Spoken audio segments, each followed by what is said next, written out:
Let's go.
Tuesday evening, welcome along to the hottest racing series, sim racing series, and it is hot.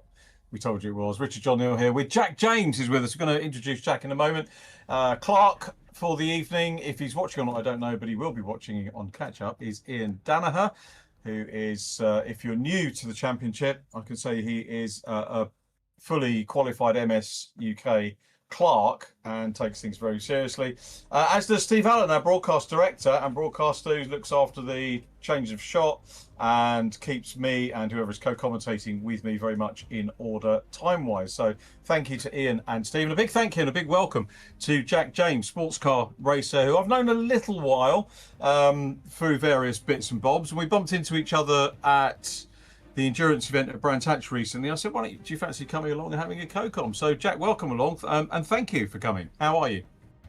Yeah, no, it's fantastic to finally share a commentary booth with you, Richard. I mean, it was it was probably one of the last people I expected to meet at Brands Hatch, but then, you know, it is a British circuit, and you tend to literally live at most British circuits these days, and have done for numerous years. So yeah, no, I do a little bit of commentating here and there on the sim world. This is my first on Assetto Corsa. I'm usually over on iRacing, so I'm definitely looking forward to it.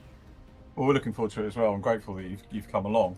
And if people wonder, by the way, co-commentators are by invitation. So if someone comes up to me and says, "Oh, can I come and commentate with you?" I don't usually do it. It's by invitation. So it's if I meet someone and chat to someone in the paddock and think, yeah, they make a good co-commentator, then we ask. If I haven't asked you and you're watching this, it's not that I don't like you, I just haven't thought about it. But generally, people who get in touch and ask, we don't tend to do it. It's a bit weird. It's by invitation only. Funnily enough, the championship is by invitation only. So that's kind of a neat segue. Talking of championship, this is a reminder of where we are. We're round 4, very nearly in the middle of the campaign. We will be once we've got this race over and done. I hate using that expression because it makes it sound like we're trying to get there too quickly. But Nurburgring GP, change of format this evening, something a bit special. We have in the past 3 weeks had 2 half-hour races and a 15-minute sprint race. This evening, it is one partially reverse grid race, 60 minutes. We think there are going to be pit stops, possibly for fuel, certainly for tyres. And yep, we don't exactly know how it's going to go, but I'm sure a lot of the drivers have been getting themselves in the mix and working out what they need to do this evening. Next week, we have another guest commentator, Lydia Walmsley from, I was going to say Mini Challenge, but of course Lydia now has moved on to the world of Porsche, racing in the Sprint Challenge. In her second season with Sprint Challenge, she's going to be with us at Circuit of the Americas next week. And the remaining rounds, Fuji, Bahrain, and Le Mans, Reeve Taylor and Becky Aparicio will be joining us as normal for those rounds. But we wanted to get a mix for this series of regular commentators and guests, and we think we've got 2 great guests in the world of sports cars, and obviously we'll talk to Jack more once the racing gets underway. What will help, Jack, is to have a little look at the championship table. Now, you don't have to memorise it, Jack, but it will be useful to see that your namesake, another Jack Smith, is top of the table by just 2 points from Gabe Norse. Gabe might be a name you know. You were talking to me off air about Ginetta racing online, and Gabe was the Ginetta Junior sim racing champion. 3rd position is Jack Smith's brother, Oliver Gibson, who was poorly last week. Oliver is back this week, which is great news. Andy Carroll has shot up the standings after not being around for round 1, and he's up to 4th. Andy Dorman 5th, and Kieran Haynes and Ollie Atkins. Kieran and Ollie, the leaders of the Swift Cooper team, and we've got a fair amount of news to tell you about the Swift Cooper team as we get our evening underway. So Lee Piercy in 8th, Chris Blakey 9th, and the top 10 wrapped up at the moment with Scott Bugner, who, like Andy Carroll, is trying to work his way further up the order, and we normally see him higher up that order. Christian Gillian is next from Mason Turner, another of the Swift Cooper drivers. Sam Walton 13th from Rich Hayden, and Sam Gumbley. It's the top 15 reversed in the championship that forms the grid for tonight. So it'll be Sam Gumbley and Rich Hayden on the front row of the grid, with Sam Walton and Mason Turner on row 2. Just outside that reverse grid section, Jack Dickerson and Jacob Lander. So disappointment for them. They've got to do a lot of work. It's not to say they won't get into the top 15, but they've got lots of work to do to get up towards the sharp end, as has Jack Angel and John Jones down in 19th. Zach Hancock's had a top 10 last week, the VRRC Mazda driver, really impressing us, and was a shout out for driver of the round. Didn't quite get that though, but keep going, Zach, and you may well get that. Josh Brennan is 21st from Robert Shepherd. The only other point scorer we've got is Paul Laramie, and we're waiting for Kenny Press to join us. Is Kenny racing this week? Just having a quick look down. No, he's not. Kenny, if you're ever around Donington, go and talk to the Donington supporters in one of the hospitality units as you go down towards Redgate, because they're based there, and Kenny is a big active part of that. One or more drivers can form a team, and at the moment it is unsurprisingly Jack Smith and Ollie Gibson, who are top in DK Power Racing from one of the many Swift Cooper teams, Swift Cooper Black, second from Team Carbug, then VRRC, which is Rich Hayden and Lee Piercy. Shake and Bake are in 5th position from the independent team Swift Cooper Blue in Garage, Automac and Book Aqua Racing in 10th. So we do have a team standings to look out for as well. And we are heading to the Nurburgring. It's one of the few European tracks that I've actually been to, one of the few European tracks that I've actually driven as well, although it was a long time ago. And weather was very much like this when we were over on our MG Owners Club. Yeah, MG Owners Club Euro Tour back in the day, which was absolutely sensational. And we did the Nordschleife, we did the Grand Prix circuit, we did the whole lot, we did karting, we did the whole thing. And it is an absolutely super circuit. Our guest commentator Jack James has raced there and raced a lot there, and therefore will be well placed to tell us a little bit about the track, and also hopefully be able to give us a guided tour commentary wise over the hot lap, which is upcoming, recorded.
Okay, well, we've got the race underway here. Very important we get to time.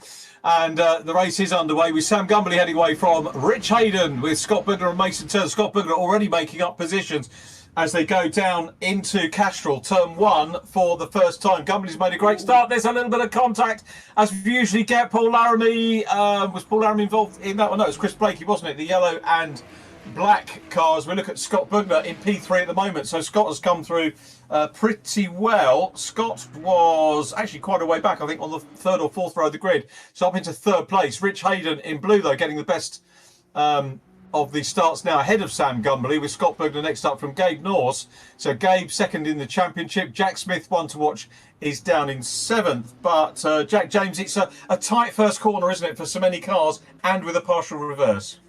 Yeah, you always need to watch out, especially on a rolling start when the pack is they're down into that first corner, but it was a horrendous start for the two Swift Cooper Blue cars. They find themselves down in 21st and 19th at the minute, so that's a horrendous start for those guys. And I remember, you mentioning something to do with championship points for the team side of things for those guys, so that's going to be a very difficult evening for them straight off the bat. And look at that, we got one car on the grass. Keep it on track, fella. He just about keeps the car under control, and it's sliding about all the way through the next left-hander there. You really need to watch out. Once you come back onto the circuit, you're still going to carry some of that grass and debris and mud and God knows what is out on the side of the circuit over onto your tyres, and that's going to give you anything but the best of grip into the next couple of corners. But we've got some side-by-side action here, Richard. That was a fantastic move into the chicane. Yeah, that was Gabe North, second in the championship. We've just over the last couple of weeks, we've had 2 hat-tricks in the race format, which has been very unusual. It's we've not had a hat-trick, certainly since I've been working with VRRC. And then Jack Smith banged in a hat-trick 2 weeks ago.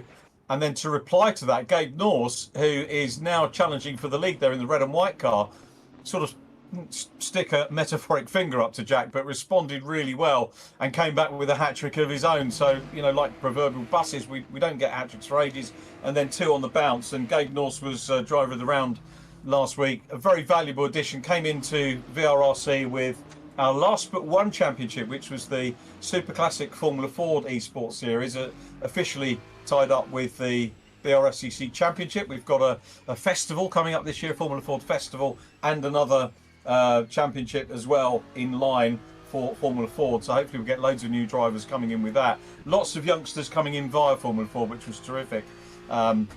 In the early part of this year, it was the first championship for this year. And Gabe North now putting pressure under the rear wing of Rich Hayden as we ride on board with Ollie Atkins chasing Scott Bugner. Are we going to get a change for the lead? My apologies for everyone for overrunning with the intro. Totally my fault this evening. But, you know, quite a lot to tell you with guests and everything else going on. As North tees up the inside run and just out of shot, he's got the lead from Rich Hayden. Gabe North into the lead. It's going to be crucial for him. He'll have been practicing the pit stop procedure as well, no doubt. But this, I think, his first pit stop race with us. So I'm not entirely sure how they work, the pit stops in terms of what you have to do. I think Rich might have had a chat with you about it, maybe, Jack? Yeah, so we were speaking about this yesterday. Who's that? That's Scott Bugner, who finds himself darting across the gravel, and there's more contact. That's with the number 4. That's Ollie Atkins. He's going to find himself into the inside Armco. That's going to be a horrendous run for him. He's going to find himself way down the order once he finds reverse in that BMW and gets the thing turned around. I was just actually going to say how well I thought that Bugner was doing to keep the fierce pack of cars behind him there, but unfortunately maybe a little bit too much pressure too soon to continue in the race without a little bit of contact. But going back to the pit stops, yeah, I spoke to Rich yesterday, and he was telling me, whoa, what a slide and what a save, Mr. Chris Blakely. That was outrageous.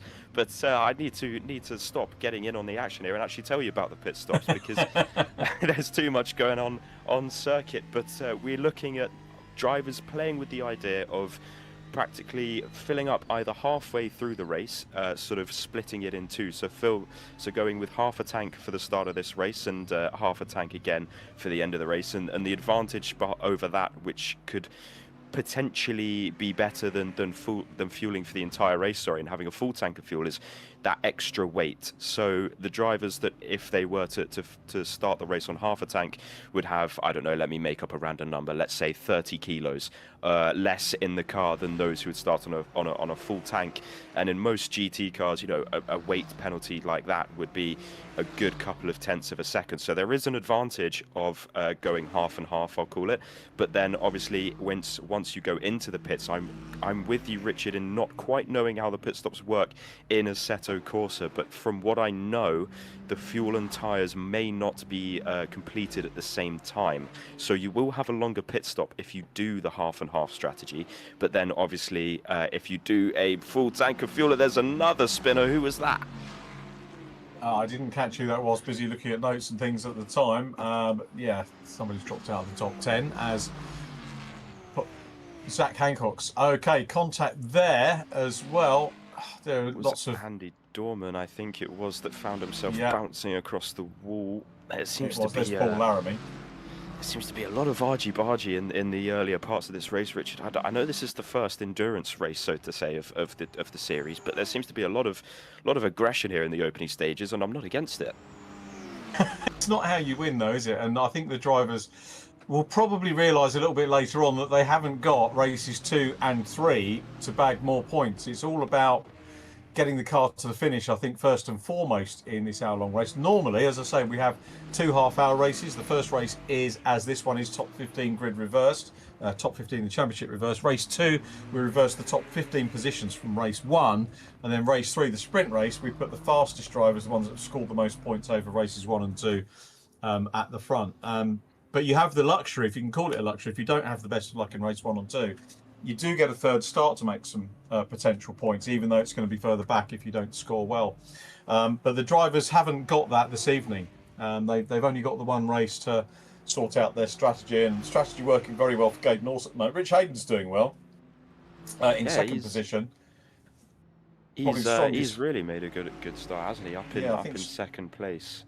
Strongest early run we've seen from him so far. He's got himself into the top 15 in the championship, so manages to get his Aston. He was very excited to be going into the Aston. I remember before the championship started, he said, the Aston's really good. The BMW has proved to be the car to have so far, as Jack Smith burns him up and takes second position and has now got to try and close down on Gabe Norse. This is kind of what we want to see. I ideally want to see Jack Smith and Gabe Norse much closer together. Gabe's got the fastest lap already in this early stage, 1:54.234, and we'll see what Jack Smith can do there now in the Hop Cavern DK Power car, as Kieran Haynes now looking to get up onto the podium. So Kieran makes a nice move. Rich gives him room, sees him, great driving, and now we've got a BMW 123, and Rich the best of the rest, the best Aston driver, and whoever's been best out of the McLaren or Astons against the BMWs have been driving their socks off over the first few rounds. It really has been a BMW dominated championship so far, and it looks like this evening is going to go the same way. And of course, BMWs of different types, but you're very much a Nurburgring BMW man.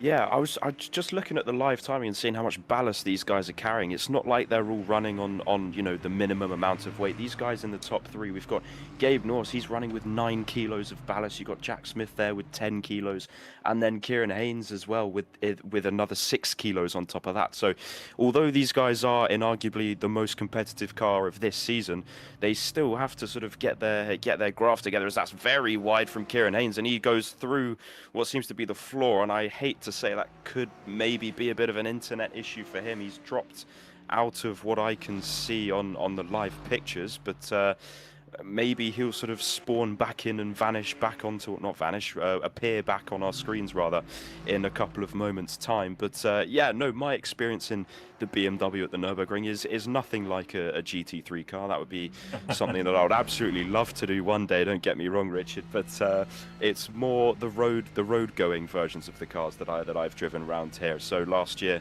I did 5 races in a BMW 3 Series, which was part of the VT2 rear-wheel drive class on the Nurburgring Langstrecke Series, or NLS as many more people will know it as. And that was honestly one of the most incredible experiences I've ever had.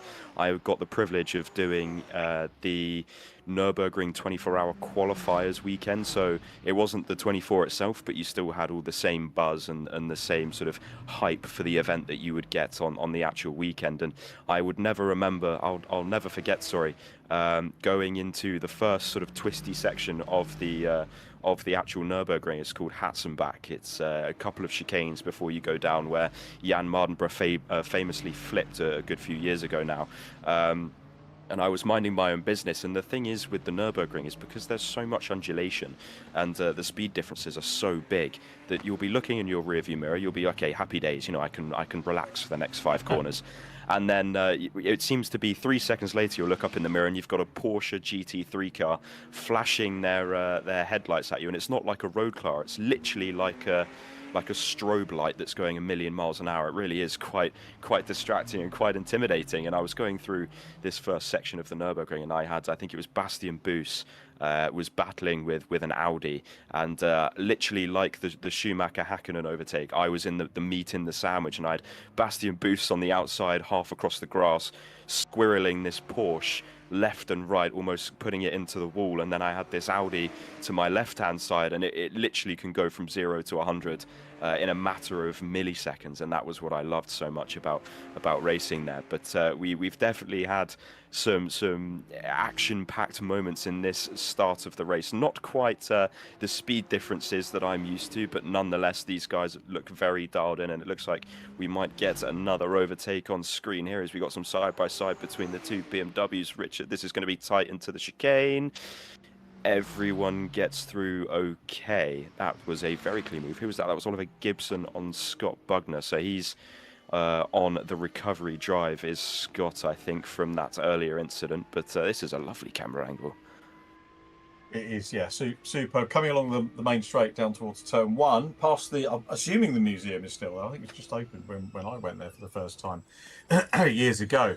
But that was Ollie Gibson. So Ollie, at the moment, third in the championship. So working his way through, hasn't maybe taken the leaps that Gabe and Jack have done, but nonetheless, Ollie is doing it very steadily, and that's probably what you need to do if you're going gung-ho in the early stages of a reverse grid, particularly with the way things are with sim racing, is that you can sort of put the position on the line a little bit by gambling for those early places. And Ollie doing a good solid job. Sam Gumbley is looking good value for me at the moment. Started on pole.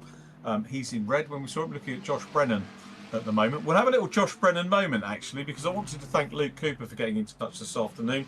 Luke, of course, the very well known and respected Formula 4 driver and multi-champion, is in charge of the various Swift Cooper teams, and he got in touch to say that it was the final rounds over the weekend of the Castle Combe Junior Karting Championship. 4 of our drivers in really good position. They had 100 drivers take part in the Castle Combe Junior Karting. Josh Brennan was 9th in the series. Well done, Josh. Jacob Lander, who's with us, got 6th position in the championship. And first and second were 2 of our VRRC drivers as well. Mason Turner second, and congratulations to Kieran Haynes, who is the Castle Combe Junior Karting Championship. What a great performance by those 4 guys. Kieran the winner, Mason second, Jacob Lander in 6th, and Josh Brennan in 9th place.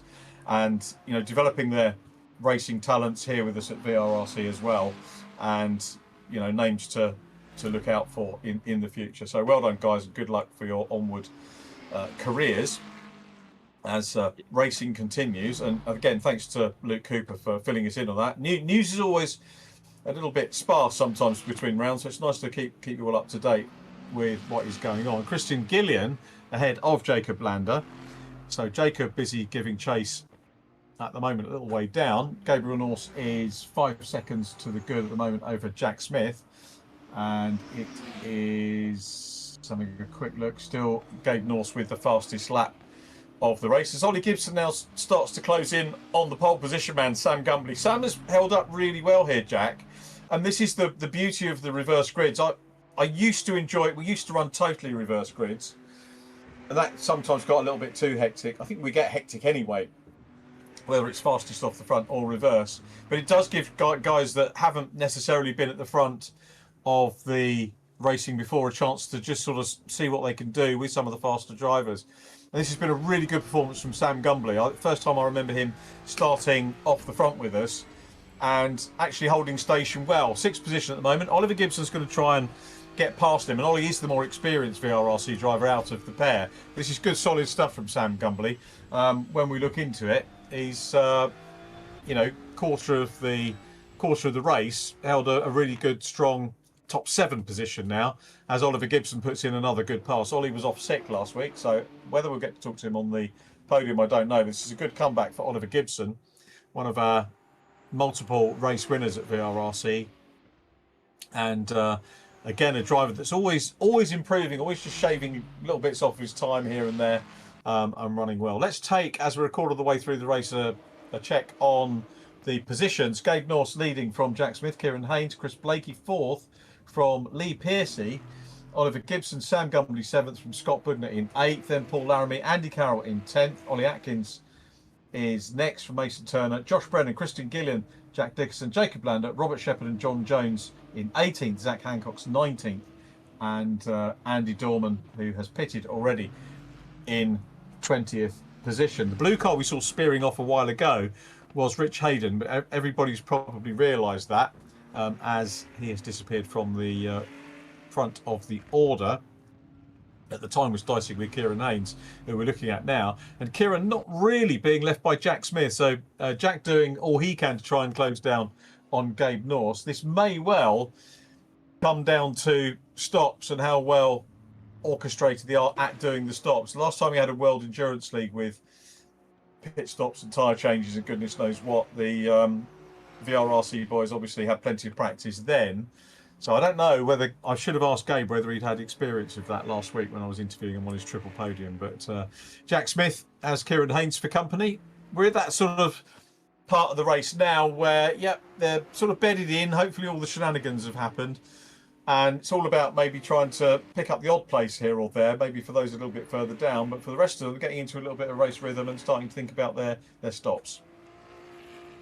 Yeah, I think one thing I wanted to mention, going back to Rich Hayden, I think it was with the disconnect. He's messaged me on a DM in Discord and said that his PC's crashed. So that's him definitely out of the running. Unfortunately for him, he was looking really competitive up there towards the sharper end of the field. So it's unfortunate that he's going to miss out on the majority of the race here tonight. But yeah, it's going to be a very interesting thing to see how this pit stop phase plans out when we eventually get to it. I would imagine we're around 15 or so minutes away from it still, so we've still got probably, well, I mean, a while to discuss it. That's probably, 5-6 laps maybe or so before we'll start to see cars coming in. But another thing that I wanted to pick up on was those guys that did the Castle Combe karting.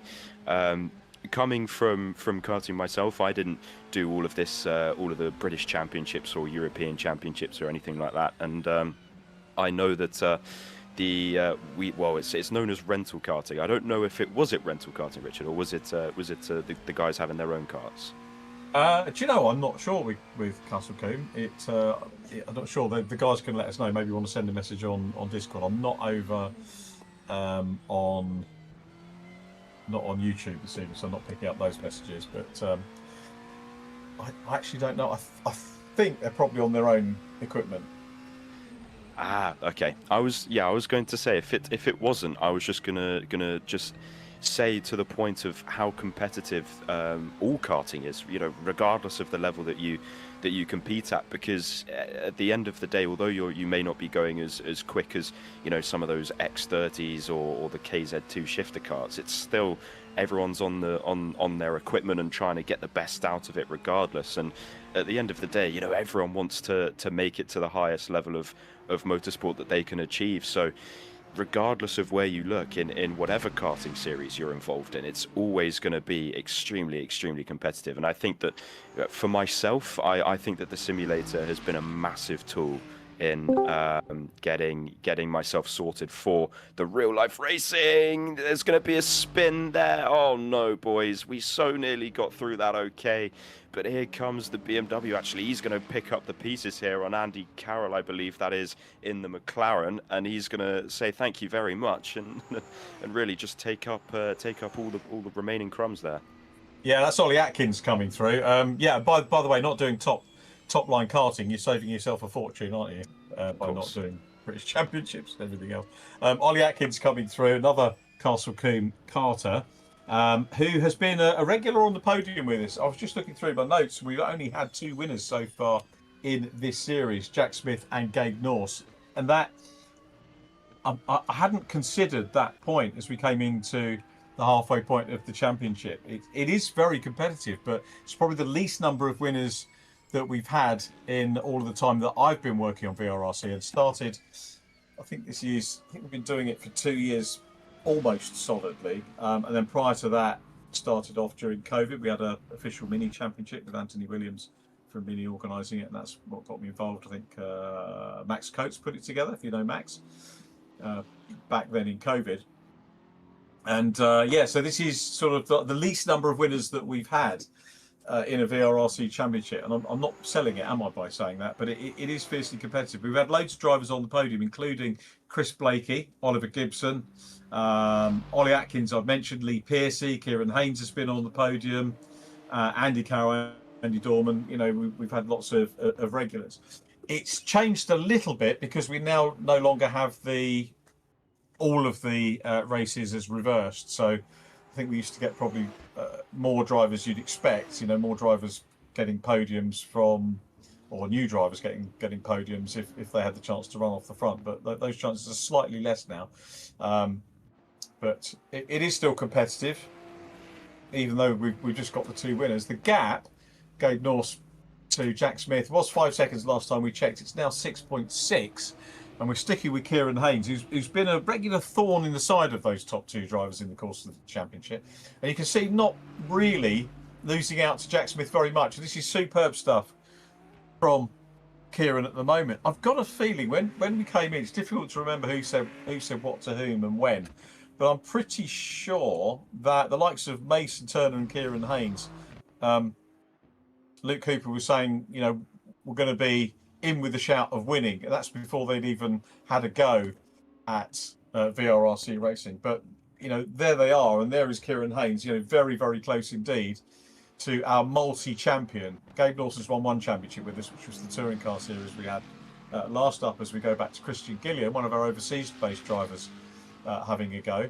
It's one thing we'd like to see more of, is more overseas drivers, and about time we had some more females coming in as well. And I don't know, Jack, there's loads of girls getting involved, lots of initiatives getting girls on the circuits, and you know, a lot of championships have a reasonably high count now of girls getting involved, not just in the racing side, but in the engineering side as well. But I see very few in sim racing, and surely we need more girls to get involved in the sim side of it.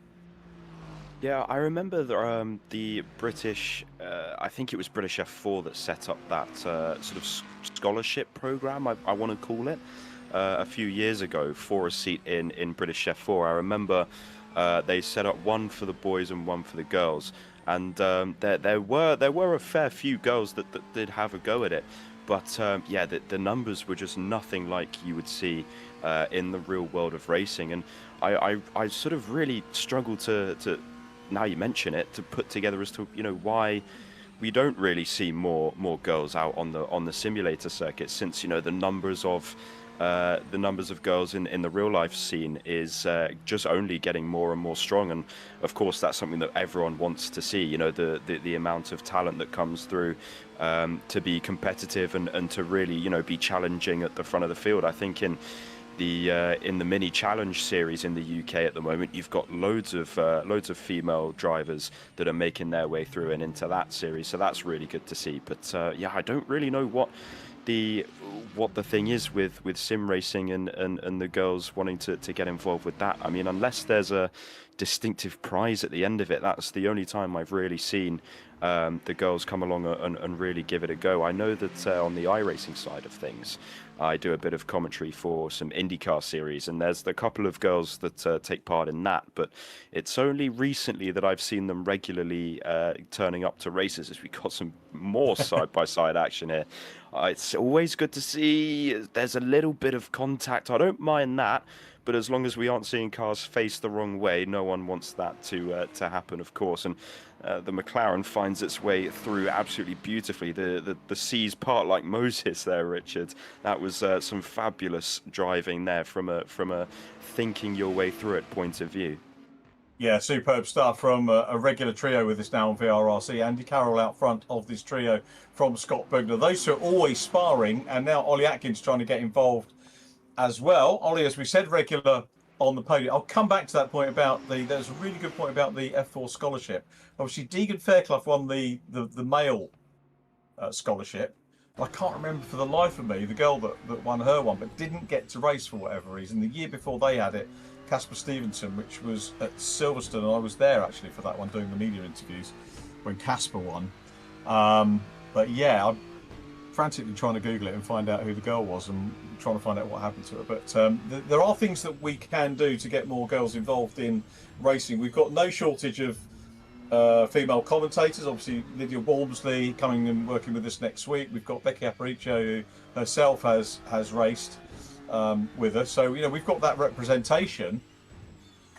Sim commentary wise, as Ollie Atkins has a little dive down on the inside, which is going to be the outside 4. I think they're heading up towards turn 4 there, and Scott Bugner is defending. Scott will always get his elbows out, Jack, and he very much did there. But this is allowing Andy Carroll to get away, and this is sort of typical VRRC racing, typical motor racing in general, where if you get embroiled, you just hold each other up and allow the car in front to get away. So Andy Carroll's getting a little respite here as Ollie Atkins engages Scott Bugner. They don't want to work together, do they? Scott Bugner has done a massive job of defending so far at other various points in this race, and he needs to watch out for Ollie Atkins, because the longer that he keeps that BMW behind him, you can see him on the lights there into the Schumacher S, really sort of getting his point across and saying, look, mate, I want to get past. I want to chase after Andy Carroll in that McLaren. He's only getting further up the road, as there's a little mistake missing the apex there from Bugner. Can he find a way through? He can't quite. Can Ollie Atkins? He's going to have to stay behind for another straight or two, and I'm starting to get the impression that the pressure that Ollie Atkins is putting on himself to get past that BMW that we're now riding on board with is only going to get higher, and with that I think the aggression's going to go up as well. So we may see a little bit more door banging coming our way as it goes defensive again into the last corner to Scott Bugner. But this coming up now into turn number 1, this is the overtaking spot. This is the easiest place that he's going to be able to make the move, is Ollie Atkins, if he's ever going to do it. Bugner knows this. He's going to go to the inside, but doing the old dummy and the switcheroo to the inside goes Ollie Atkins, diving up the inside. He's going to get the move done, but he goes straight on. Oh no, Ollie Atkins, that was a beautiful move, but if only you could get it stopped, my friend. That would have been definitely one for his own highlight reel come the end of this one, but Scott Bugner lives to fight another day. Scott does. A real world racer is Scott with the MG Car Club. So I hope I got that right, because if it's the owners, I'll get mullered. But races MGs anyway. Actually beat Tim Harvey the other week. Sorry, Tim, if you're listening. Tim absolutely loved racing in the MGs. Yeah, had a great time. Really enjoyed it, and put his reputation on the line. Did Tim Harvey, going out and having a go in production sports? You know, you've got to say, you've got to admire Tim for doing that. He is an absolutely lovely man, Tim Harvey. Great company as Sam Gumbley gets it all crossed up, and that allows Andy Carroll to go through. So Andy Carroll trying to be the best of the non-BMWs. He's got Lee Pearcey and Chris Blakey, who are Aston. So we've got 3 BMWs, 1, 2, 3. A pair of Astons then, Chris Blakey and Lee Pearcey. And then the McLaren now of Andy Carroll chasing Oliver Gibson, who's also in the BMW. So we do have a little bit of a mix here of the drivers. And it was interesting talking to Andy Carroll last week, saying that he very much thought, as we watch Oliver Gibson getting stuck into Lee Pearcey here for 5th position, with very nearly at pit stop window, as Ollie Atkins and Scott Bugner showing up on the timing screen as making contact with each other again. As Gibson now about to make the move here on Lee Pearcey. And this is what we saw Ollie Atkins do earlier on. Is he going to outbrake himself though? It's Pearcey round the outside who's trying to hang on to it, which will tee up the inside for turn 2 and retain the place, unless now Oliver Gibson can make it stick around the outside and onto the inside as they come down out of 3 and into turn 4. So it's Pearcey still there at the moment. So good stuff from Lee Pearcey and the Hopcavern car with more work to do as they come out of turn 4, heading down towards turn 5 and 6 logically, and cracking battle going on between these two. Will they break though and head into pit stops? We've had Jack Dickerson stopped already, we've had Christian Gillian has stopped already, but none of the other top drivers have done so. But would it be pertinent, do you think, Jack, so if you're involved in a battle here and getting frustrated with that battle, which Oliver Gibson isn't going to be now because it was wide by Lee Pearcey, but if you were frustrated, does that make it a good time to come in and do the stop? A lot of the time I would usually say yes, if the guy in front of you is going to be one that's holding you up a little bit. I was just actually about to praise Lee Pearcey for his defensive driving and the way he was placing that Aston Martin on the racetrack to really give Gibson a run for his money to try and get the move done. But unfortunately the mistake from his part obviously lets Gibson through on that occasion. But going back to the point, I think it really depends on how quick the driver is in front of you. Because if you're the same speed, or at least when I found, if I'm a similar or if not the same speed as the guy in front of me, is actually he now does dive into the pit lane, does Lee Pearcey. It's usually a much easier opportunity to save a bit of fuel and use that draft that the car's creating in front of you, not necessarily to try and make the overtake, but just to eke out that fuel tank a little bit more. And especially in sim racing, when you've got the longer races and the more competitive endurance races that go on for way more than just an hour that we've got tonight, that can really make a difference and really open up the table when it comes to strategy, if you can eke out 1 or 2 stints even. Because a lot of the time with these races, or from my experience at least, when you do have the longer races, it's always, okay, I need to do 5 pit stops, and then there's maybe a 3-lap splash and dash I need to do at the end. So if you can then save those 3 laps of fuel, you're effectively saving yourself a trip down pit road, aren't you? Yeah, that's good thinking, and many of the established drivers will be thinking about that for sure. So Jack Smith assumes the lead. By the way, I just suddenly found on the internet the other driver we think Monica Bolton Ramos was the one that won the scholarship alongside Deegan Fairclough.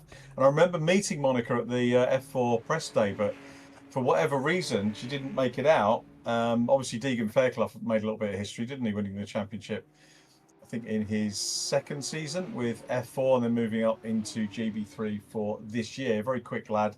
And again, nice people. His mum and dad, lovely people as well to see around the racetracks. I did get a message pinging about Daniela Sutton being a scholarship winner. She won the VRRC Fiesta Junior Scholarship and is now in British F4, but was not an F4 scholarship, just to clarify that for Daniela. And Daniela making good progress in F4, you know, hardly any testing at all, but really, really working hard. So just trying to improve her standing in the championship. She's in the top 20, which is good, or was in the top 20 as we left the last TOCA round, which out of 31 regular drivers and plus guests coming in as well is a good performance from her. As we look at Josh Brennan, one of the front runners we mentioned in the Castle Combe scene, it does look Gabe Norse is 4th at the moment. We won't know exactly the standings until everyone's done their stops, but Jack Smith out front from Kieran Haynes, Ollie Gibson now in 3rd, and there is Gabe, who is out. So that's the benchmark down, isn't it, now for Gabe? I'm guessing a one and done stop for Gabe, and that's pretty healthy stop wise, Jack, coming out in 4th place. So it throws the gauntlet down to Jack Smith and Kieran Haynes to get their stop sorted out. Are they going to risk shorter stops though? That's the question. Yeah, we won't fully know until obviously everyone's made that pit stop. But yeah, being ahead of Andy Carroll, who still hasn't even made his pit stop yet, that definitely puts Gabe Norse in a very, very good position come the closing stages of this race. And the next driver to pit, or that has pitted after him, as you say, is Chris Blakely in the number 27, and he's down in 6th place at the minute, and some way away from the BMW at the moment. So I think that he's definitely he's done everything right at the moment, hasn't he, to get that pit stop done and get himself out all nice and clean and in what seems to be a good bit of air to sort of get the lap times in, because this is really where you need to focus on hitting your marks in this crossover period. This in many ways is where the race can be so easily won, but then also even easier lost in many regards, because if you get stuck up in a little bit of traffic, or if you make your pit stop and you come out behind 2 cars or in front of 2 cars that are having a bit of a dice, and you unfortunately get involved in that, you can easily lose 2 or 3 seconds, like we saw with that battle earlier on, where 2 drivers were fighting, and then I believe it was Andy Carroll in the McLaren that just ended up driving off and driving down the road by a good 2 seconds or so. So this is definitely, from a driving point of view, the most important segment of this race. It may not look the most exciting and a bit confusing because everyone's sort of everywhere at the moment, but give it 5 minutes and we'll have a complete running order to the end of the race once again. But these guys will be absolutely pedal to the metal for the moment. I used to get very confused, Jack, on the pit stop strategy on sports car races, and the thing that cured it for me is doing quite a few commentaries on Fun Cup, mainly with Andy McEwen, who's demon at this kind of stuff and sports car stuff, and Fun Cup in particular. If you get confused with pit stops, you're stuffed, because they usually have 4 mandatory stops. Actually, it's 5, isn't it, in the 3-hour race that they had recently? So yeah, we kind of get our heads around it, and yeah, you can't until everybody's done their respective stop. You can't really get a handle on exactly where they are and how much they've improved. We're looking at Christian Gillian coming under pressure from Lee Pearcey at the moment. Oliver Gibson's behind them. Oliver, I saw in his light blue car pulling in to stop a moment ago, and he's come back out in 8th place. So he is done, as you would expect, still behind Gabe Norse, and it's still Jack Smith and Kieran Haynes up front. But Lee Pearcey, who has had 1 podium so far in this championship, he's normally in with a shout of a race win and a regular on the podium. He's not been as regular on the podium in this series. I've got to say, through no fault of his own, he's had some rotten luck over the course of the championship so far, has Lee. Another real world driver in the BMWs, raced Formula Ford Z-Tech back in the day as well. And I say that with authority, don't I, as a commentator. It's only because he told me that on one of the podium interviews. But Lee busy chasing Christian Gillian at the moment. Let's see whether Christian can hold on. If you were looking at this, though, Jack, I'm going to pose a question. You know, if you were looking at, you know, McLaren, Aston, BMW, I suppose it's tempting to say you'd go BMW, but which one of the 3 would you want to race the most? Well, from an enjoyment point of view, I have always liked the Aston Martin. I drove the Aston out at the Nurburgring last year, at the end of last year, for an endurance race, and that was absolutely incredible. That was a massive pinch yourself moment. That was the first time I really drove a proper GT racer, and that was absolutely incredible. But from a competitive standpoint, as Lee Pearcey actually now makes the overtake and gets through on Christian Gillian, I was going to point out that he had a look a little bit into sector 3 on the in the left and the right before the back straight. Do forgive me, I can't remember the names of the corners around this circuit. It's been a while since I've been here, but he was almost starting to drive in the mirrors a little bit, was Christian Gillian. You could see that Pearcey would look to the inside, and that yellow McLaren would jinx ever so slightly to the middle of the circuit, and that is a dead giveaway if you're the driver behind, because you now know that that man in front is looking in his mirrors and he wants to know where you're going to go. And when you're looking in your mirrors, you're definitely not looking at the apex unless you've got 15 sets of eyes. So that was definitely well set up there from Lee Pearcey, who now finds himself scampering off down the road, and Christian Gillian might need to start looking in his mirrors once more, because Mr. Ollie Atkins is now right up tucked under the rear wing of that McLaren, and we've seen before that he can definitely do a couple of audacious moves and is not afraid to stick the nose up the inside, as we saw the lunge earlier on in the race. Didn't quite go to plan for him, but maybe this time if he sets it up properly, his second bite at the cherry can be a golden one. It's actually Ollie Gibson, getting your Ollies muddled up, easily done. Oh yeah, of course. You've sorted it out within half an hour. It took me about 6 weeks to get to know the names, but it's Ollie Gibson having a good go at Christian Gillian here at the moment. And yeah, so Ollie having done his stop as well. Okay, Christian was an early stopper, wasn't he?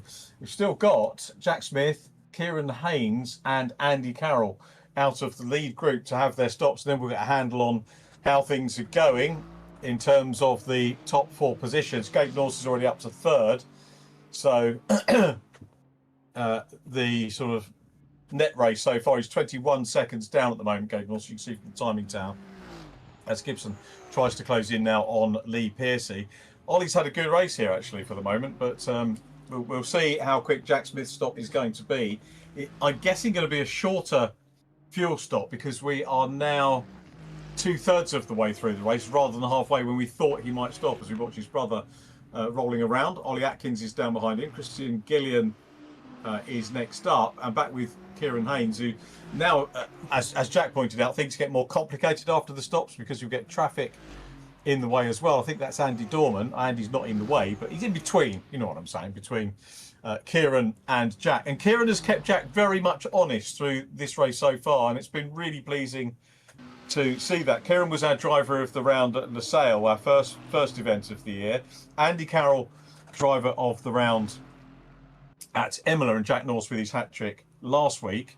It was difficult giving it to Jack because we hadn't given it to hat-trick winning Jack Smith the previous week, so apologies to Jack Smith for that, but it is a tough call to make. Well, ideally we'd be looking to present driver of the round maybe to someone aside from those 3, quite fancy Chris Blakey for it at the moment, because it's this is one of Chris's stronger drives of the series. Oh, I don't know. Having said that, he was 5th, 8th, and 6th last week, so he's probably on as good a form as we've seen.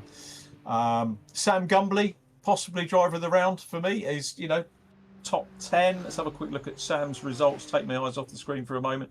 Again, he's no stranger to the top 10, but he's held on very well. And Steve, our director, as ever he does, bless him, has picked up on Sam. So possibly a contender in terms of, good consistent opening stint and keeping it up there in the top 15. This has been good stuff, and that's the kind of thing that I very much look out for. Mason Turner down behind him as well, as we still wait for Jack Smith. It's going to be a late stop, isn't it, for Smith and Haynes? And is Gabe Norse going to keep the lead? He built up a lead in the early stages of this one, as we stay with Sam Gumbley, who is going to tick off another lap. And we go to Kieran Haynes, who's closing in now on Jack Smith. So the gap between first and second for the non-stoppers is getting very close indeed. And maybe Kieran Haynes is putting himself in the frame for another driver of the round. As we said, he was DOTR on round 1 and having a good run here, and keeping Jack Smith very, very honest indeed as they go through that uphill climb. And he's not going to get into the position where he challenges as they go around Coca-Cola corner, turn 15, the final corner on the track, down again past the museum on the left-hand side. I was going to say similar to Donington, but the Donington Museum's long gone, isn't it now? Exhibition Straight. We still call it from time to time as Jack Smith tries to make a move, and he does. That was good, respectful driving there from the car that was being lapped. So Jack Smith still goes through again. We've got 17 minutes going, so it looks like he might be going for the last quarter race strategy here, Jack. Yeah, it's an interesting strategy to see someone go potentially fuel for, what is this going to be? I'd round it up and say fuel for the first stint of around 45 minutes and then do a 15-minute sprint. I mean, you'd expect that his tyres would be absolutely screaming by this point. I mean, we were riding on board with Haynes behind, and you could see, I think it was maybe last lap or the lap before, you could see how much he was having to correct that steering wheel coming out the corner on the traction zones. Really, really struggling for grip on those tyres at this point in the race, obviously not having the pit stop. But it's definitely also stuff that you love to see, isn't it? Having that McLaren being lapped there, getting nice and early out the way, not getting involved too much, because these two definitely, especially from Jack Smith's point of view, he doesn't want a McLaren stopped on an apex and having to lift, because all that does is help Kieran Haynes, and then that's when people start to trip over each other and squabbles start to happen, etc., etc. But now looking back to another close fight that's actually been coming our way sort of to and fro, I think, over this race. It's Lee Pearson and Oliver Gibson. These two have been glued together for the last 8 minutes or so, haven't they? They have, very evenly matched in our racing series, and you'd not really want to pick between the pair of them. I think in terms of who's had the most podiums, probably Ollie Gibson out of the pair of them. Ollie, again, maybe gets a little bit more time on the sim. He's a student. Lee Pearcey, very much, has a full working life. Not that that's any different to being a student, but he's got a family as well, so that kind of comes into it. So, I think Lee, with his youngsters who are involved in their own sports, which he fully supports them as well as a dad, you'd expect, maybe gets a little bit less time on the sim.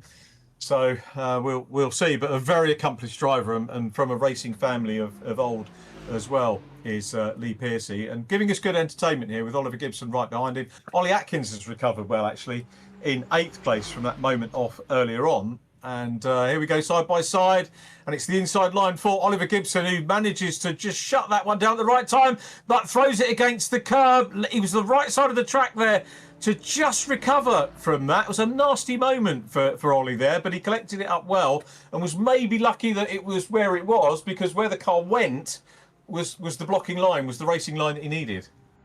Yeah, that was a very, very scary moment there over the curb with the old tyres as well. Sorry, no, these two have pitted, haven't they? Not with the old tyres, with the new tyres. That must have been a hell of a hit on the curb there for Oliver Gibson. But incredible car control and reactionary stuff to be able to keep that car pointing the right way. And as you say, luckily for him, the way that the car did bounce was perfect in the way of stopping Lee Pearcey from having any sort of retaliation attempt.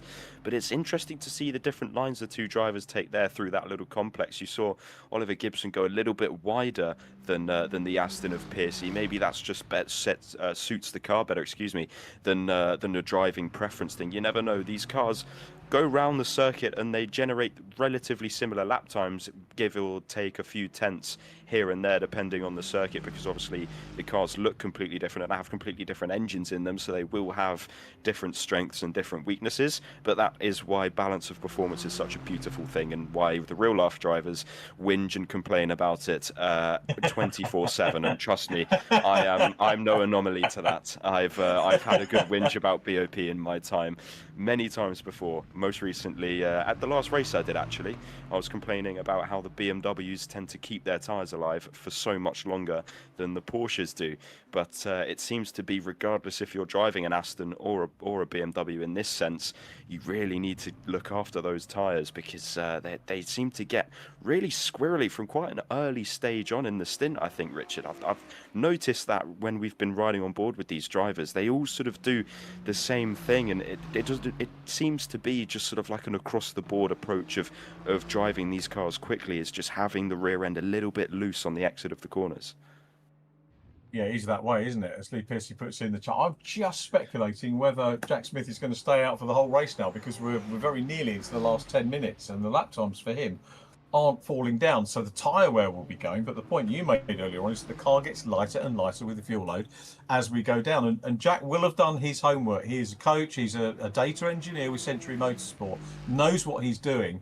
As does Lee Pearcey, trying to hunt down Oliver Gibson, although it looks like Oliver's just got the measure of him for the moment for 6th position. Chris Blakey ahead of them in 5th.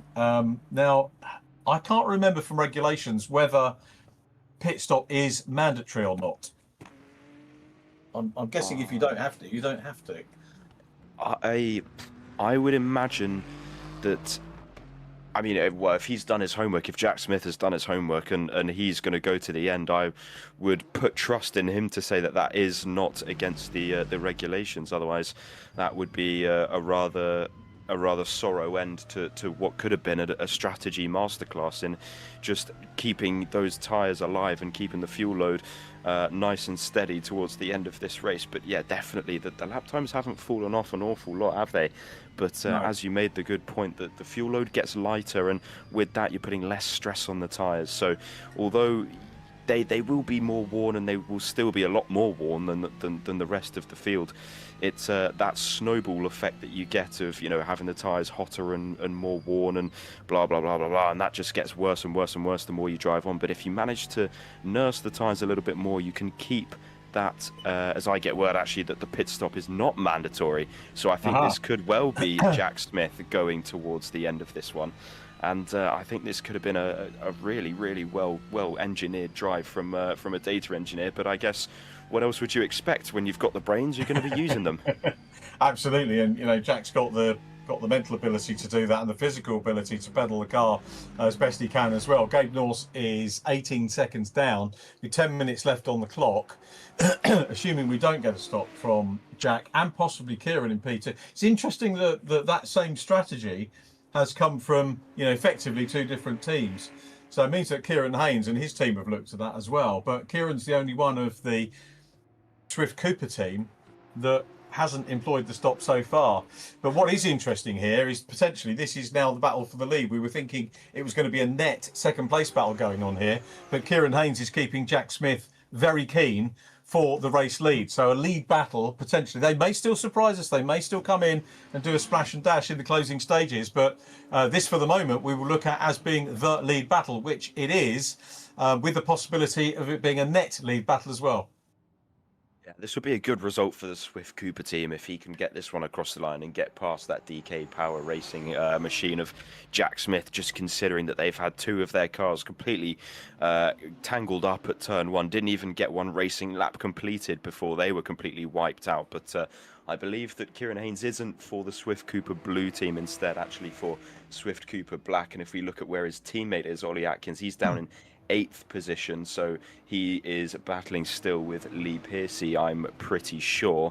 But this would be a good result for the Swift Cooper team as a whole. And you mean, when you have a bad day and the other side of the garage does a lot better than you, it's don't get me wrong, it does hurt a lot. And as a driver, you sort of think, well, I wish that was me. I want to be happy for him, but it's not too bad. But I really wish that was me. But blah blah blah, all of that kind of thing. But then what you need to think is that you don't really have this in sim racing, but the team members and the mechanics and all of those guys, they will be over the moon, because at the end of the day, it's their car that's got the result. And whether these guys work solely by themselves in the fact that they're the ones that do all the setups, they're the ones that do all the practice, do all the data, whether they do data or not. I know that a lot of sim drivers don't tend to do data, and they tend to sort of go off feel and watch hot lap videos on YouTube. But if these Swift Cooper team boys have anyone behind the scenes, I'm sure this could recover what has started out to be a not so positive evening, but might turn out to be one of the best that they may have had all year. Whereas Kieran Haynes looks ever so promising to make a challenge for the lead, although it's sort of is leveling out at around 5 to 6 tenths of a second. I mean, it dipped there very briefly to 4 tenths of a second as they approach the apex of the final corner. But these two look very, very evenly matched, and they're actually running different BOP looking at the live timing. You've got Jack Smith on 10 kilos, as I mentioned before, and Kieran Haynes on 6. So the leading car should be 4 kilos heavier than that in second place, but you wouldn't be able to tell, would you? Because Jack Smith is doing a sterling job in keeping the lead of this one at half a second over Kieran Haynes, and soaking up all the pressure like a sponge. I mean, what else is there to compare it to? It's really been a drive to remember for Jack Smith so far, being able to hold off that number 3 BMW for the entirety of the race. It almost seems like now for Jack Smith, but he's only got 7 minutes left to eke this one out to get it over the line and secure that win. But I have a feeling that there will be a mistake at some point. I don't know how big it will be. I don't know these drivers well enough, and Richard, you could probably tell me if there's a mistake that's likely to come out of Jack Smith's defensive drive at the moment. But whether how big or small it is yet to be decided, but it is a massively impressive defensive drive so far from our leader. Yeah, I tell you what, you've actually opened up a point that I was going to come to, which is, is Jack Smith going to make a mistake? Generally, we don't see him make mistakes, but also generally, we don't see him under pressure or being challenged. We have done with Gabe Norse recently, but we haven't seen him under pressure from the likes of Kieran Haynes. Now, Kieran himself, in terms of this championship, he's a front runner, whatever he put in, but he's been on an upward trajectory here. He was the driver of the round at round 1, a 10th and 2/4, as a little bit of curb clattering there from the race leader, and Kieran gets closer.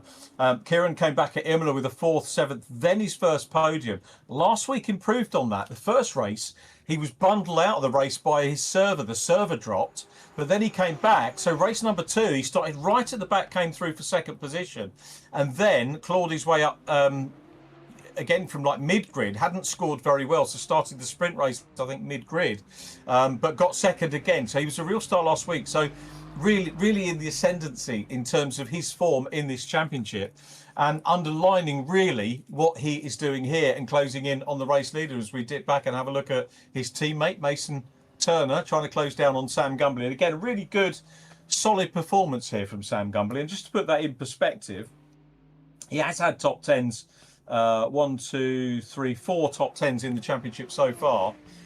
But over sprint races. So for him to maintain a good, strong 9th position here, really good, strong position in the early stages of the race as well.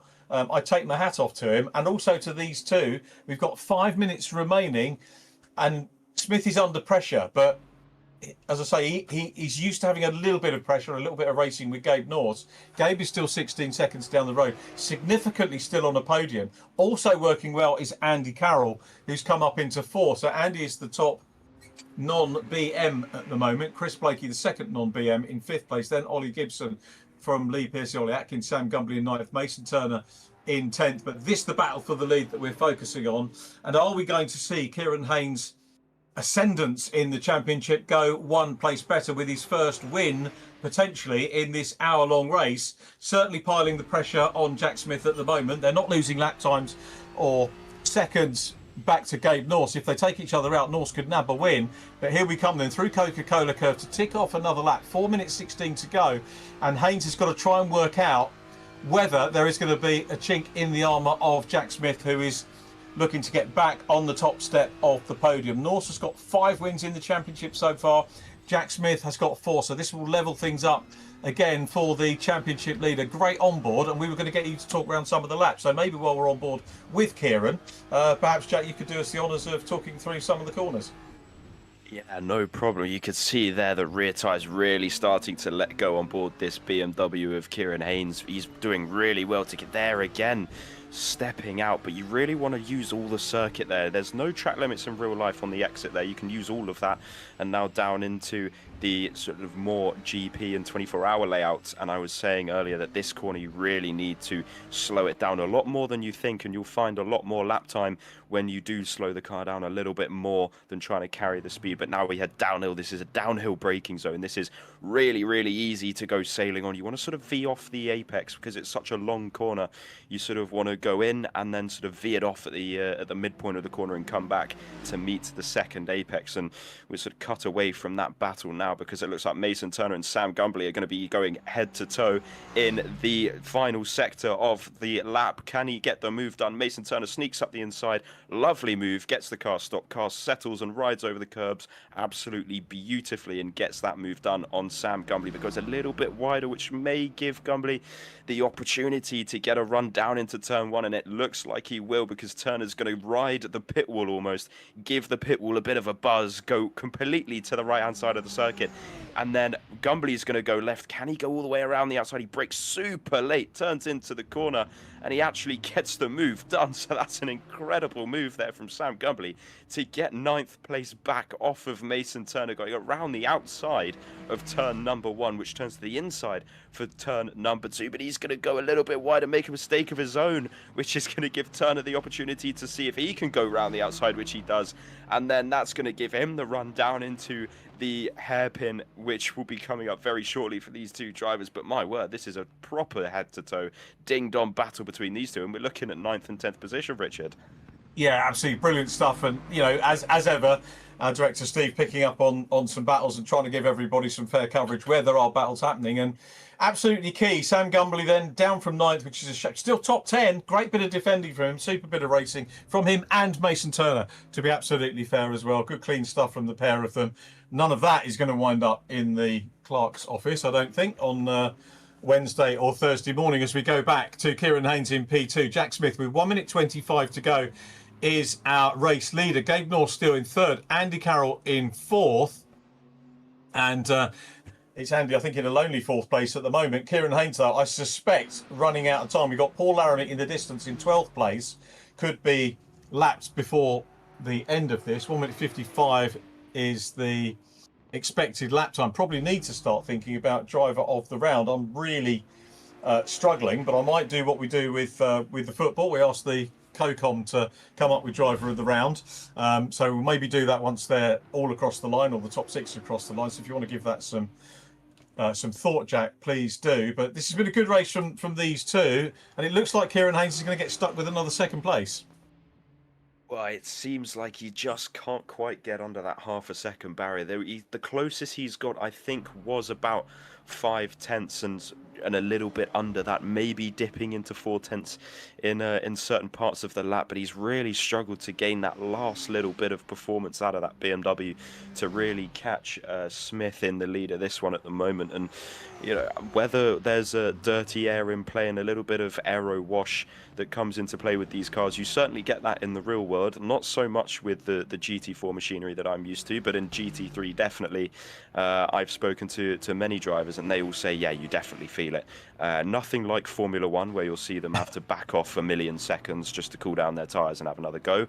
But in GT3 racing, you definitely get a little bit of wash here and there, which can really affect the front tyres and the tyre wear, but also your ability to really get under the rear wing of the car in front, and that seems to be the problem that Kieran Haynes is having at the moment, as he drops now down to 7/10 behind Jack Smith. So maybe a little bit of a mistake there through the opening sector of the lap as we pass some more lapped traffic. Always good to see them respecting the blue flags and getting out of the way. Fair play to all of those guys for obeying those rules at the moment. But it's looking on the onboard camera rear view bumper cam of Jack Smith looking back at Kieran Haynes, and this is going to be one that really stings, I think, for Kieran Haynes. He's going to be so close, as you say, Richard, to his first win, and unfortunately it may just slip away from him as the clock has now run out. So I don't know whether this will be the last lap or whether we'll get one more after this, but it might be a little bit too late. It will be the last lap for sure. So it looks like Jack has done enough, as ever he does. Was a little bit of pressure for him to deal with. So, you know, what wasn't the easiest thing to do. Kieran has won with us before, won in the Geoff Page Engineering Super Classic Formula Ford 1600. So no stranger definitely to a podium, but also no stranger to the top step as well within VRRC racing. But it's not to be today, because the win will go to Jack Smith, who buzzes the pit wall and takes the win. 5 apiece now for Jack Smith and Gabe Norse, with Kieran Haynes a fine second position. Here comes Gabe Norse, who will complete the podium, and a good one from Gabe. Interesting to get his thoughts on the fact that the first 2 drivers didn't take a stop. Andy Carroll didn't stop either, so he nursed his car all the way home to the finish as well. And I've got to be fair to say, probably looked like when I say nurse the car home, maybe he didn't. Maybe there was enough in the tank and he was comfortable enough with those laps. But Andy Carroll 4th. Chris Blakey will come home in 5th position. Here comes Andy in his orange and blue. Still reminds me of very fondly of Martin Donnelly's livery back in the day. Here is Chris Blakey in the black and gold to take 5th position. Paul Laramie is showing at the moment in 6th position, but he's away down because we saw him lapped. So I think that's a little glitch on the chart. It's Ollie Gibson who comes home to wrap up our top 6. Lee Piercy currently in 7th from Ollie Atkins and Mason Turner. Sam Gumbly 10th from Christian Gillian and Paul Laramie. Jack Dickerson 13th from Jacob Lander. Josh Brennan 15th from Robert Shepherd. Zach Hancock 17th. Andy Dorman 18th. I think we lost a couple of drivers with server issues, including Rich Hayden. Unsurprisingly, I've had server issues all day with internet. With the hot weather, it tends to melt down our junction boxes. Brilliant to have Jack James with us today. Jack, super stuff, mate. Really enjoyed working with you, and going to put you on the spot now and say who are your thoughts for driver of the round? It's a really tough. It's tough to come in and have to do this after not really knowing the drivers too well. But I would definitely want to definitely have a couple of contenders before I pick a driver. And you know, Jack Smith, Kieran Haynes, definitely Andy Carroll as well. All 3 of those guys for nursing the car, well, not necessarily nursing the car. We won't know until we have a word with them. But getting the car to the end without the pit stop. I don't actually think that Andy Carroll. No, he didn't pit stop. Sorry. No, so yeah, so those 3. We'll let you mull over it because we're going to take a break, a little ad break. So we'll let you mull it over for a little bit, and we'll have the decision before we get to the podium interviews. And so we'll hand over to a break, and we'll have the podium interviews and announce our driver of the round in just a couple of minutes.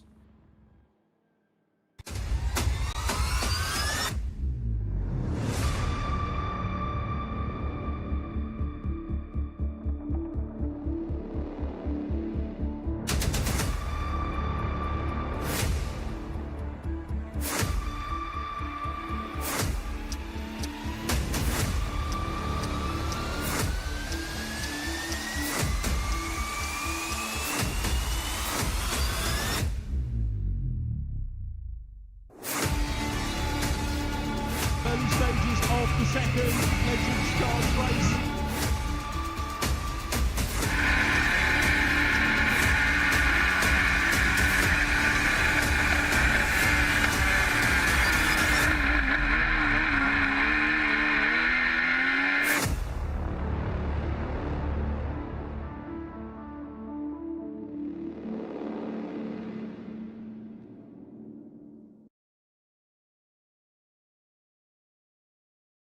Scottish Legends Cars Esports Championship at some stage very soon. So great people, and they are with us on the touring car package in August.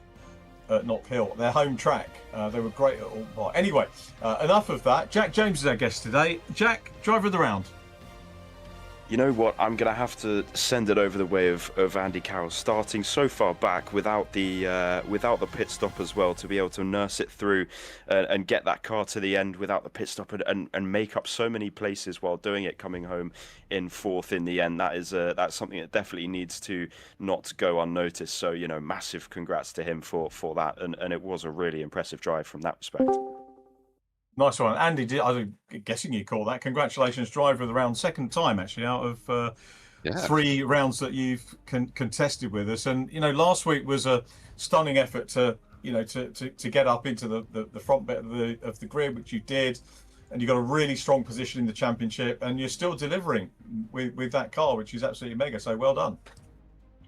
Thank you. Yeah, no, that was, it was a shame because first couple of laps got caught up in a few things, which kind of gave Jack and Kieran and Gabe a sort of bit of a head start. I think looking at the lap times towards the end, and I think I was on pace with Jack and Kieran. So yeah, it could have been an interesting one if I managed to avoid some of the early stuff. But no, very very pleased with that. Had to kind of do something a bit different and try and go the full distance, because otherwise it would have been a bit difficult to sort of make up those last sort of 5 or 6 positions. But no, very very pleased with that. I was going to ask, what have you learned for the Le Mans round? But I bet, basically, if it's the same length, well, probably nobody will be pit stopping now, will they, at Le Mans? Le Mans a bit. Well, I did a long run in Le Mans right at the sort of pre-season when we were testing the cars and stuff, and because it's full throttle so much, the fuel starts to get marginal. Okay. So this one, obviously, there's not many straights. You're not at full throttle that much, so the fuel was fine. Le Mans might be tricky on the fuel because, as I say, especially if you're drafting a lot and say full throttle, I think it might, and obviously, because it's such a long lap, that last lap, if you only just sneak over the line for the last lap, you've got a lot of fuel still to use up to get around to the end. So might need a bit more test. It might be possible. Tyres should be fine, obviously, because you're not doing, you're not, other than the final sector, you're not really taking that much out of tyres. But fuel might be marginal. But it's the tyres that take all the time in the pits, so it could just be a splash and dash at the end. Yeah. It's certainly interesting, isn't it? And you guys have got all that prep to do in the week to sort things out, which, I'm going to take the mickey out of the students. The students don't have to take time off work, do they? Particularly this time of year, just lounging about all day in the in the sim, all the time in the world, cool drinks, But I don't know if anyone will want to be in the sim in this weather. Oh, who was the lad that we had? Was it? Oh, Lewis Stannard. Do you remember? I don't know if you remember Lewis Stannard. Yes. Was in the mini championship. Yes. Great fellow. Lovely to see him. I think he's out doing something, but I saw him at one of the mini rounds. He'd done a race and he was just on the sim all the time. And Lewis, bless him, he said, "I'm totally simmed out now." And I said, "Okay, mate. So what are you going to do now?" He said, "I'm just going to go on a different track." More sim, different track. Yeah, it summed it up. Bless him. It was good. It's a shame we can't get Lewis Stannard back because he was, cracking like you guys as well. But it is difficult balancing it with a full-time job, isn't it? As well, though. Yeah, I mean, I'm a little bit fortunate that I work from home, so I don't lose sort of hour, 2 hours, 3 hours a day commuting. So that gives me a little bit more flexibility. But I think trying to get the practice in is always a challenge, but especially those of us with wives and families over our shoulders all the time. Yeah. That's fair enough. Anyway, well done on drive for the round. Always great to have a chat with you. And likewise. So well done on that, and thanks to Jack James for picking you as well. We're trying to make it like match of the day now, where the guest commentator picks the man of the match at the end. Hopefully he's better than Wayne Rooney. Oh, we got football later as well, which I think is why we've got one. It might be by accident that we've got the one race before the football kicks off. So, if you are watching football tonight, have a great time. Hope you enjoy it. Not too many beers. Anyway, Andy, we'll catch you next week. Look forward to that, and on Circuit of the Americas. Thanks, Rich. Thanks, mate. Well done. Andy Carroll, driver of the round, third position. And back into the championship lead by the vagaries of drop scores is Gabe Norse. Well done, Gabe, on getting the championship lead back. And, away and down the road before the stop. And then the guys, whether it was a risk or not, we don't know. We haven't spoken to Jack yet. But first of all, great to see you on the podium, as always. And good to have the opportunity to catch up. Well done on P3. Talk us through your hour-long race. Yeah, it was quite interesting. I made the wrong call with the strategy and just ended up getting outsmarted by Kieran and Jack. But yeah, I thought I had quite a lot of pace at the start, but then towards the end, when I found out that they weren't pitting, I was quite annoyed with myself. Yeah, I mean, did you do a run without a stop during the week, or was it very much, was it in your head that, oh yeah, we've got to stop, and we're likely to have to stop? I kind of, when I was testing it throughout the week, I was finding it quite sketchy by the end of 30 minutes, Right. so I just didn't really think that an hour was feasible. But you got third place in the championship lead back, which is mega job, isn't it? So Yeah. Yeah. pretty good. How does the week look for you? I mean, obviously back to normal next week with Circuit of the Americas, and 2 longer races off the back of a splendid hat trick last week as well. So, do you get straight back on the sim, or do you allow yourself a bit of downtime given it's so hot? Yeah, I mean, I try and just do a little bit through the week, but usually I kind of forget to and then leave it till the last minute. But yeah, it's just usually trying to do like 15 minutes here and there when I kind of just find the time to. Nice one. Well, very well done. It was a super drive, and if we can call it such, a class winner, because you were the first driver across the line who used the stop. So well done on that, and thanks for entertaining us and getting to the front very quickly at the first part of the race. That is, as always, was a joy to watch, Gabe, and well done, and we'll catch up with you next week as championship leader again. Yeah, thank you.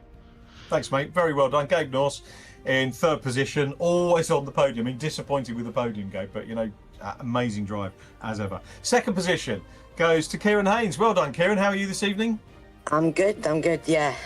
A no pit stop. I was just, at the start of the race, I didn't think it would work, but I seen Gabe pit, and at the end he was pumping in at least a second quicker. So I thought he would catch us at the end, but he didn't. Yeah, and the non-pit stop worked, so I'm very happy about that. It's obviously something you thought about. I mean, did you do a few runs in the week to sort of work out whether that was possible?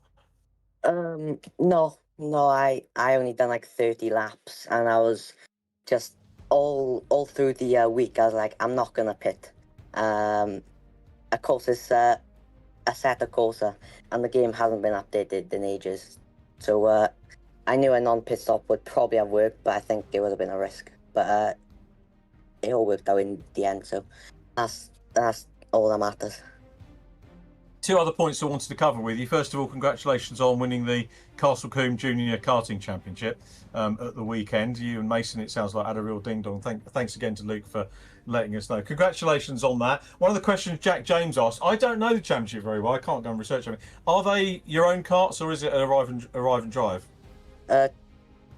Thank you, and they are arrive and drive, yeah. Right, they are. Okay, I got that wrong, but better to clear it up with you on the podium. A hard-earned championship though, with 100 drivers. I mean, how do you keep your motivation going week in, week out? I see, all the more impressive actually if you're presumably getting a different kart every weekend.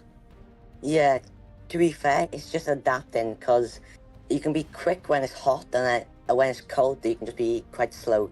So it's just about adapting, and especially adapting with your kart as well, because I'm gonna say that the karts they're not very equal, but they're like two seconds or so off each other.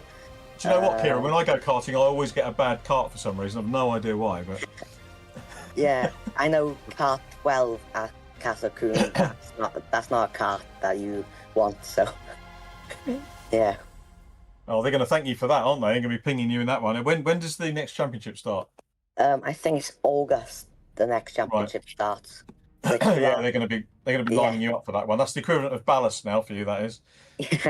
Yeah. Last year, I don't think there was a dry round. So Right. yeah. Okay. You're right. Now. The other point I was going to make is obviously you've won races with us before, which is great.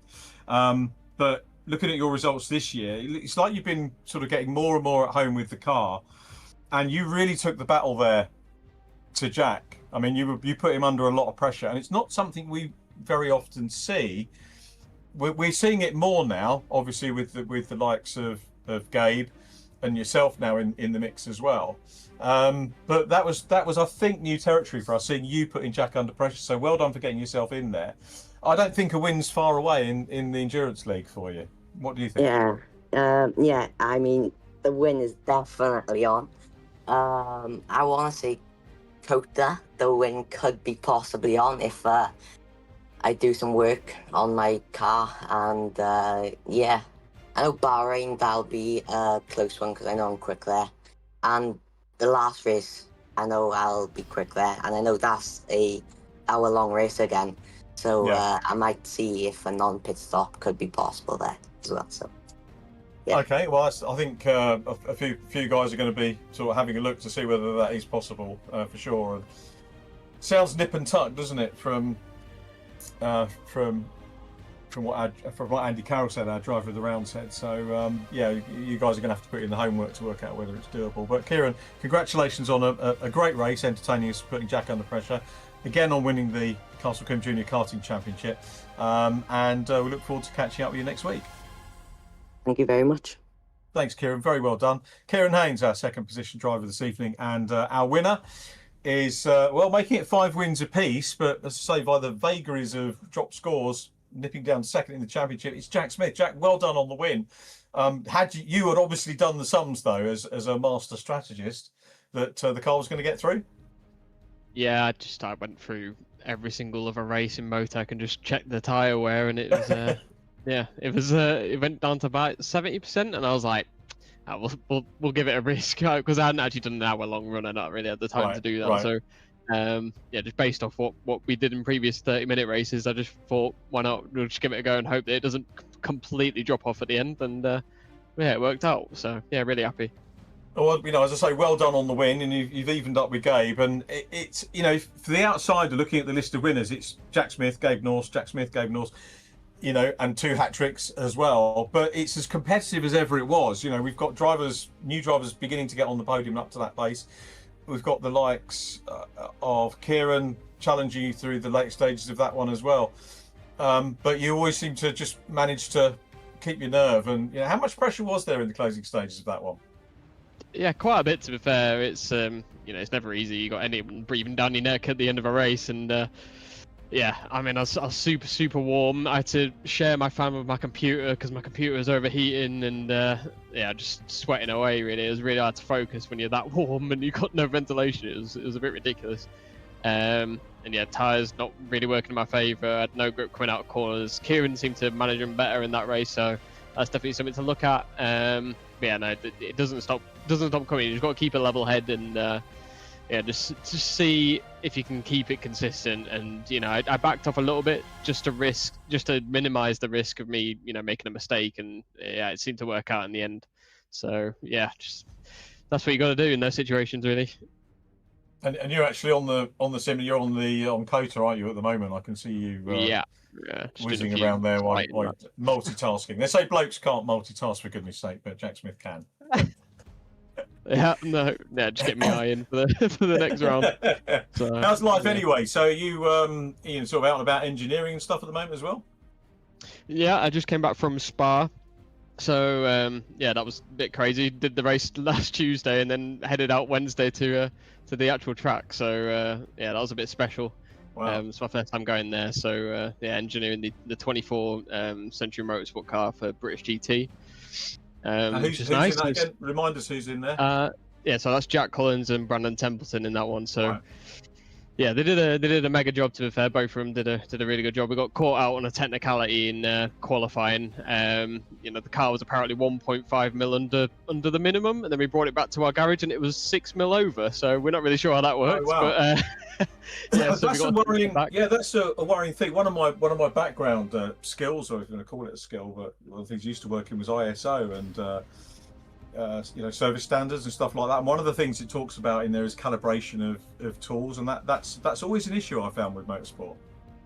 Yeah, I just think when it's that big of a difference, surely they should look at the equipment. Yeah, and, just call it and just be like, it's 1.5 mil. You're not really going to gain that much, especially if it's just one corner, which it was. It was fine on the other corner. So I don't know. It's just one of them things. But we started from the back, and Brandon came all the way to the front. And I think he pitted in 4th or 5th, and then Jack got in the car, brought it home P2 in class and 4th overall, which was really good. So came over with some trophies, which is nice. So it was a really good weekend, even if it was really warm. So always good. Absolutely brilliant. That's good to hear. And what about this weekend? You're off away this weekend anywhere, or? Oh no, thankfully I've got a weekend off, so I'm just gonna be chilling out.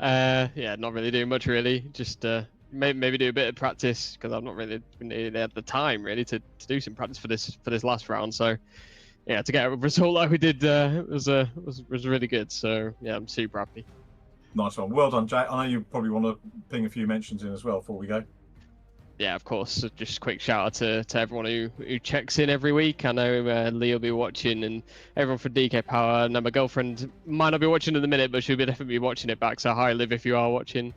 And just a quick shout out to everyone at DK Power. I can't wait to get my toes back into the real world of motorsport again and get driving a real car. So looking forward to that in the future. So cheers to everyone.